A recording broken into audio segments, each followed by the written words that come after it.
tenang di dalam-Mu Tuhan. Kami aman bersama-Mu Tuhan. Sebab sekalipun kami belum melihat, hari ini kami memilih untuk tetap percaya. Terima kasih Yesusku, kami menyembah Allah yang hidup.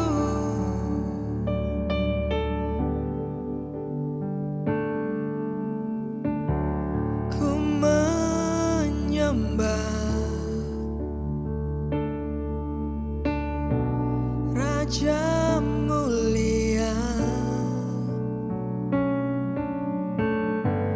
yang berkuasa atas segalanya.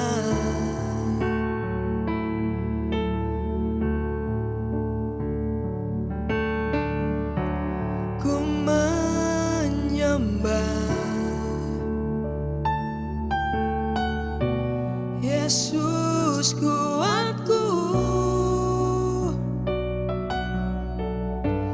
yang berkuasa atas hidupku. Sungguh ku percaya Tuhan, sungguh ku percaya akan kebaikan-Mu.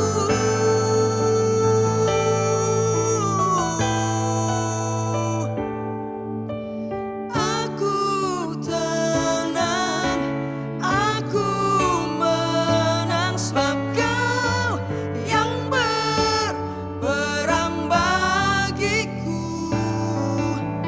Aku aman dan ku bertahan, sebab Kau tempat perlindungan hidupku.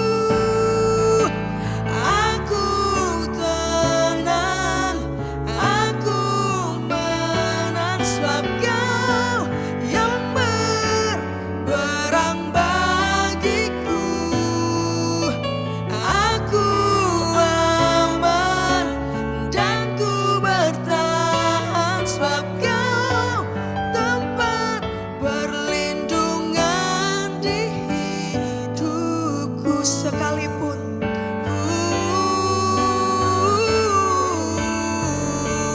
haleluya, kami mau katakan sekalipun ku tak melihat, sekalipun ku tak melihat, ku memilih untuk tetap melangkah, karena Engkau ada bagiku, yang bertata di hidupku. Sekalipun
percaya Tuhan.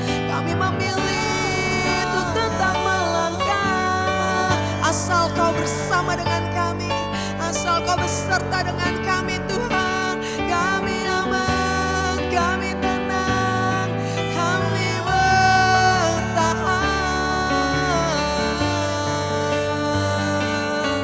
Kau menuntun hidup kami. Dengan iman kami nyatakan Kau kemenangan kami Tuhan.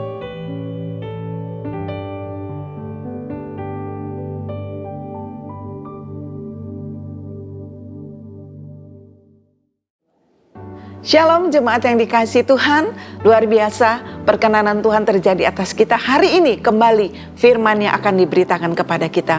Mari kita buka hati kita, biar rencana Tuhan, firman-Nya boleh berbicara kepada kita dan kita meresponi dengan benar setiap firman Tuhan yang ditaburkan pada hari ini.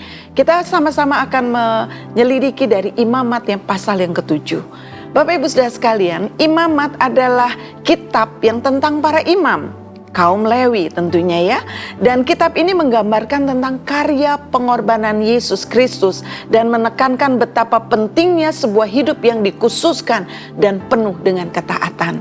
Kitab ini menekankan tentang banyak korban persembahan dari pasal 1 sampai pasal 10. Dan pasal 7 diantaranya menggambarkan tentang korban dari korban keselamatan dan korban penebus salah. Jadi kita melihat di sini ternyata gambaran dari kitab Imamat ini menunjukkan gambaran Kristus yang ditunjukkan melalui persembahan korban. Ada 5 korban yang kita sama-sama ketahui. Pertama adalah korban bakaran, korban sajian, korban keselamatan yang kita akan bahas sama-sama, korban penghapus dosa, dan korban penebus salah. Nah, ini juga kita akan bahas bersama-sama. Kelima korban ini rupanya telah dipenuhi di dalam Yesus Kristus dan menggambarkan bahwa kehidupan Yesus adalah kehidupan yang sempurna dan karya penebusannya di atas salib. Tapi pada saat Imamat 7 dibahas, saya ingin membahas juga di pasal 6 yang menyinggung sedikit tentang hal itu. Di mana disebutkan tentang korban bakaran. Mempersembahkan tubuh, Bapak Ibu Saudara sekalian, biar di saat ini mungkin kita tidak lagi membawa korban-korban, kelima korban ini. Kita membawa hidup kita seutuhnya di altar Tuhan, di mezbah Tuhan. Oleh karena itu Roma 12 ayat 1-2 mengatakan juga kepada kita, karena itu saudara-saudara, oleh kemurahan Allah aku menasihatkan kamu supaya kamu mempersembahkan tubuhmu sebagai persembahan yang hidup, yang kudus dan yang berkenan kepada Allah. Itulah ibadahmu yang sejati. Janganlah menjadi serupa dengan dunia ini, tetapi berubahlah oleh pembaharuan budimu, sehingga kamu dapat membedakan manakah kehendak Allah, apa yang baik, yang berkenan kepadanya, dan yang sempurna. Dari ayat-ayat firman Tuhan ini kita melihat Bapak Ibu Saudara sekalian, bahwa Tuhan melakukan perkara yang luar biasa. Tuhan ingin hidup kita sebagai persembahan yang luar biasa berkenan di hadapan Tuhan. Para imam di pasal 7 ini mengatakan bahwa imam harus membakarnya, ayat yang kelima, di atas mezbah sebagai korban api bagi Tuhan. Itulah korban penebus salah. Jadi Bapak Ibu Saudara sekalian, teladan dari para imam yaitu setiap pagi harus menyingkirkan abu yang lama, mengobarkan api dan mempersembahkan korban bakaran kepada Tuhan. Korban persembahan penebus salah ini kepada Tuhan. Jadi Bapak Ibu Saudara sekalian, biarlah setiap pagi kita mau menyingkirkan hal-hal yang tidak berkenan di hadapan Tuhan. Seperti dalam kitab Roma tadi mengatakan bahwa kita mempersembahkan persembahan yang apa? Yang hidup. Tidak hanya hidup, yang kudus, yang berkenan kepada Allah. Sudahkah pada setiap pagi kita bangun, kita merenungkan, adakah Tuhan mengkoreksi hidup kita? Adakah kesalahan yang masih ada dalam hidup kita? Biar itu kita singkirkan seperti abu yang lama, dan kita mau mengobarkan api karunia yang Tuhan sudah berikan kepada kita. Apapun itu yang Tuhan sudah percayakan kepada kita, mungkin kita mulai undur, kita mulai capek rasanya di dalam mengikut Tuhan. Mari kobarkan kembali semangat, kobarkan kembali api itu, kobarkan kembali hati yang mengasihi Tuhan. Kita mengikut Tuhan dan kita mempersembahkan bukan lagi korban-korban yang harus dengan menyembelih binatang atau apapun, tapi kita persembahkan hidup kita sebagai persembahan yang hidup, yang kudus, yang berkenan kepada Tuhan. Dan satu hal yang Tuhan pulihkan dari seluruh korban yang Tuhan sudah lakukan adalah hubungan kita dengan Bapa, hubungan kita dengan Tuhan itu yang dipulihkan. Oleh karena itu, saat kita sudah dipulihkan saat ini, mari kita lakukan persekutuan yang intim dengan Tuhan. Persekutuan yang intim dengan Tuhan pasti menghasilkan persekutuan yang manis dengan satu dengan yang lain, dengan sesama kita. Kita bergantung kepada Tuhan, dan setiap hari kita mau berkata, Tuhan, murnikan hatiku, kuduskan hatiku. Seperti Tuhan sudah melakukan berbagai macam korban di dalam perjanjian lama, sudah ditebus, itu ditunjukkan melalui korban persembahan kepada Tuhan dari umat Israel. Dan Tuhan sudah melakukan tuntas. Yesus sudah melakukan tuntas. Korban keselamatan. Dia membawa pendamaian antara Allah dan manusia. Antara bangsa Yahudi dan bangsa-bangsa lain. Dan korban penebus salah. Pasal 7 ayat 1-10. Dia menanggung utang bagi dosa-dosa kita. Dan melunasinya. Oleh karena itu, patut hari ini kita mengucap syukur. Karena Tuhan sudah lakukan tuntas semuanya. Di dalam imamat, begitu banyak korban yang harus dilakukan. Tapi Tuhan sudah melakukan tuntas. Segala utang dosa Tuhan sudah tanggung, dan korban keselamatan, pendamaian antara Allah manusia sudah dilakukan oleh Yesus Kristus sendiri. Dan saat ini patut kita mempersembahkan, Tuhan, hidupku bagi kemuliaan-Mu, hidupku sebagai persembahan yang hidup, yang kudus, berkenan kepada Tuhan. Biar kita boleh menjalani hari ini sepanjang kehidupan kita dengan berkata, Tuhan, biarlah apa yang Kun lakukan berkenan di hadapan Tuhan. Tuhan Yesus memberkati. Mari kita berdoa. Terima kasih Tuhan, kami percaya Tuhan terus memampukan kami, hidup kami persembahkan sebagai kehidupan yang kudus di hadapan Tuhan, yang berkenan kepada Tuhan, yang memuliakan-Mu Tuhan. Roh Kudus, Engkau ada di dalam hati kami, biar kami boleh mengobarkan roh yang luar biasa itu di dalam hati kami, semangat kami dalam melayani, mengiring Tuhan hari ini sampai selama-lamanya. Terima kasih Bapa, Kau ada bersama dengan kami senantiasa, dan di dalam nama Tuhan Yesus kami berdoa dan mengucap syukur. Amin. Tuhan Yesus memberkati. Imamat 7. Korban penebus salah. Inilah hukum tentang korban penebus salah. Korban itu ialah persembahan Maha Kudus. Di tempat orang menyembelih korban bakaran, disitulah harus disembelih korban penebus salah, dan darahnya haruslah disiramkan pada mezbah itu sekelilingnya. Segala lemak dari korban itu haruslah dipersembahkan, yakni ekornya yang berlemak dan lemak yang menutupi isi perut, dan lagi kedua buah pinggang dan lemak yang melekat padanya, yang ada pada pinggang, dan umbai hati yang harus dipisahkan beserta buah pinggang itu. Haruslah imam membakar semuanya itu di atas mezbah sebagai korban api-apian bagi Tuhan. Itulah korban penebus salah. Setiap laki-laki di antara para imam haruslah memakannya, haruslah itu dimakan di suatu tempat yang kudus. Itulah bagian Maha Kudus. Seperti halnya dengan korban penghapus dosa, demikian juga halnya dengan korban penebus salah. Satu hukum berlaku atas keduanya. Imam yang mengadakan pendamaian dengan korban itu, bagi dialah korban itu. Imam yang mempersembahkan korban bakaran seseorang, bagi dia juga kulit korban bakaran yang dipersembahkannya itu. Tiap-tiap korban sajian yang dibakar di dalam pembakaran roti, dan segala yang diolah di dalam wajan dan di atas panggangan adalah bagi imam yang mempersembahkannya. Tiap-tiap korban sajian yang diolah dengan minyak atau yang kering adalah bagi semua anak-anak Harun. Semuanya dapat bagian. Korban keselamatan. Inilah hukum tentang korban keselamatan, yang harus dipersembahkan orang kepada Tuhan. Jikalau ia mempersembahkannya untuk memberi syukur, haruslah beserta korban syukur itu dipersembahkannya roti bundar yang tidak beragi yang diolah dengan minyak, dan roti tipis yang tidak beragi yang diolesi dengan minyak, serta roti bundar dari tepung yang terbaik yang teraduk, yang diolah dengan minyak. Ia harus mempersembahkan persembahannya itu beserta dengan roti bundar yang beragi, di samping korban syukur yang menjadi korban keselamatannya. Dan daripadanya, yakni dari setiap bagian persembahan itu haruslah dipersembahkannya satu roti sebagai persembahan khusus bagi Tuhan. Persembahan itu adalah bagian imam yang menyiramkan darah korban keselamatan. Dan daging korban syukur yang menjadi korban keselamatannya itu haruslah dimakan pada hari dipersembahkannya itu. Sedikit pun daripadanya janganlah ditinggalkan sampai pagi. Jikalau korban sembelihan yang dipersembahkan itu merupakan korban nazar atau korban sukarela, haruslah itu dimakan pada hari mempersembahkannya, dan yang selebihnya boleh juga dimakan pada keesokan harinya. Tetapi apa yang masih tinggal dari daging korban sembelihan itu sampai hari yang ketiga, haruslah dibakar habis dengan api.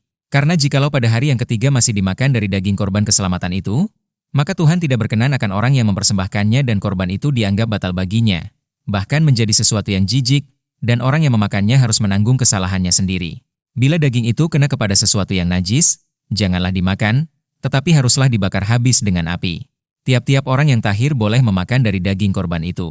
Tetapi seseorang yang memakan daging dari korban keselamatan yang untuk Tuhan, sedang ia dalam keadaan najis, haruslah nyawa orang itu dilenyapkan dari antara bangsanya. Dan apabila seseorang kena kepada sesuatu yang najis, yakni kepada kenajisan berasal dari manusia, atau kepada hewan yang najis atau kepada setiap binatang yang merayap yang najis, lalu memakan daripada daging korban keselamatan yang untuk Tuhan, maka haruslah nyawa orang itu dilenyapkan dari antara bangsanya. Larangan memakan lemak dan darah. Tuhan berfirman kepada Musa, "Katakanlah kepada orang Israel, segala lemak dari lembu, domba ataupun kambing janganlah kamu makan. Lemak bangkai atau lemak binatang yang mati diterkam boleh dipergunakan untuk segala keperluan, tetapi jangan sekali-kali kamu memakannya. Karena setiap orang yang memakan lemak dari hewan yang dipergunakan untuk mempersembahkan korban api-apian bagi Tuhan, nyawa orang yang memakan itu haruslah dilenyapkan dari antara bangsanya. Demikian juga janganlah kamu memakan darah apapun di segala tempat kediamanmu, baik darah burung-burung ataupun darah hewan. Setiap orang yang memakan darah apapun, nyawa orang itu haruslah dilenyapkan dari antara bangsanya." Bagian imam daripada segala korban keselamatan. Tuhan berfirman kepada Musa, "Demikian, katakanlah kepada orang Israel, orang yang mempersembahkan korban keselamatannya kepada Tuhan, haruslah membawa kepada Tuhan sebagian dari korban keselamatannya itu sebagai persembahannya. Dengan tangannya sendirilah harus ia membawa segala korban api-apian Tuhan. Adapun lemaknya, haruslah dibawanya beserta dadanya, supaya dadanya itu diunjukkan sebagai persembahan unjukan di hadapan Tuhan. Lalu haruslah imam membakar lemaknya di atas mezbah, tetapi dadanya itu adalah bagian Harun dan anak-anaknya. Paha kanannya harus kamu serahkan kepada imam sebagai persembahan khusus dari segala korban keselamatanmu. Siapa dari antara anak-anak Harun yang mempersembahkan darah dan lemak korban keselamatan, maka dialah yang harus mendapat paha kanan itu sebagai bagiannya. Karena dada persembahan unjukan dan paha persembahan khusus telah kuambil dari orang Israel dari segala korban keselamatan mereka dan telah kuberikan kepada Imam Harun dan kepada anak-anaknya. Itulah suatu ketetapan yang berlaku bagi orang Israel untuk selamanya. Itulah bagian Harun dan bagian anak-anaknya dari segala korban api-apian Tuhan pada hari mereka itu disuruh datang untuk memegang jabatan imam bagi Tuhan. Itulah yang harus diserahkan menurut perintah Tuhan dari pihak Israel kepada mereka pada hari mereka itu diurapinya. Itulah suatu ketetapan untuk selamanya bagi mereka turun-temurun.